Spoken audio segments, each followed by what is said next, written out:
బాలీవుడ్ ఎక్కడ చూసినా ఇప్పుడు అతిథుల జోరు పెరుగుతోంది. పాన్ ఇండియా మూవీలన్నీ గెస్ట్లతో నిండిపోతున్నాయి. లోకేష్ కనకరాజ్ కొత్త మూవీలో కమల్ హాసన్ గెస్ట్ అయితే చరణ్ సినిమాలో విక్రమ్ అతిథిగా కనిపించబోతున్నాడట.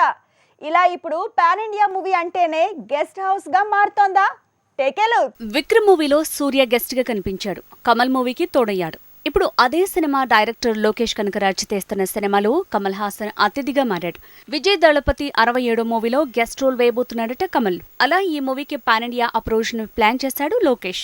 ఇక పుష్ప 2 మూవీలో mega power star Ram Charan guest role confirm అంటున్నారు. రంగస్థలంలో చిట్టిబాబు పాత్రనే పుష్ప 2లో గెస్ట్ రోల్ కి వాడబోతున్నారట. చెర్రీతో రంగస్థలం తీసిన సుకుమార్ పుష్ప 2లో మెగా పవర్ స్టార్ చరణ్ ని చిట్టిబాబు పాత్రలో తలుపుకున మెరిపించబోతున్నాడట. అందుకు చరణ్ కూడా ఒప్పుకున్నాడని ప్రచారం జరుగుతోంది. ఇక మహేష్ బాబుతో పాన్ ఇండియా మూవీ తీస్తున్న త్రివిక్రమ్ ఇప్పుడు సీన్ లోకి బన్నీని తీసుకొస్తున్నాడట.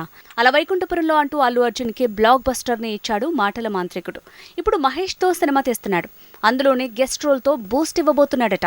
అలా వైకుంఠపురంలో అంటూ త్రివిక్రమ్ బన్నీ కాంబినేషన్ లో బ్లాక్ బస్టర్ వచ్చింది. అలాంటి హిట్ ఇచ్చాడనే కృతజ్ఞతతో మహేష్ మూవీలో గెస్ట్ రోల్ కి ఒప్పుకున్నాడట మిస్టర్ పుష్పరాజ్. ఇక యష్ కూడా ప్రభాస్ మూవీలో గెస్ట్ రోల్ వేయటం ఎప్పుడో కన్ఫర్మ్ అయింది. కేజీఎఫ్ స్టార్ తెలుగులో డైలాగ్స్ విసరటం కూడా ఫిక్స్ అయింది. యష్ తో కేజీఎఫ్ లాంటి సెన్సేషన్ క్రియేట్ చేసిన ప్రశాంత్ నీల్ ప్రభాస్ తో సలార్ తీస్తున్నాడు.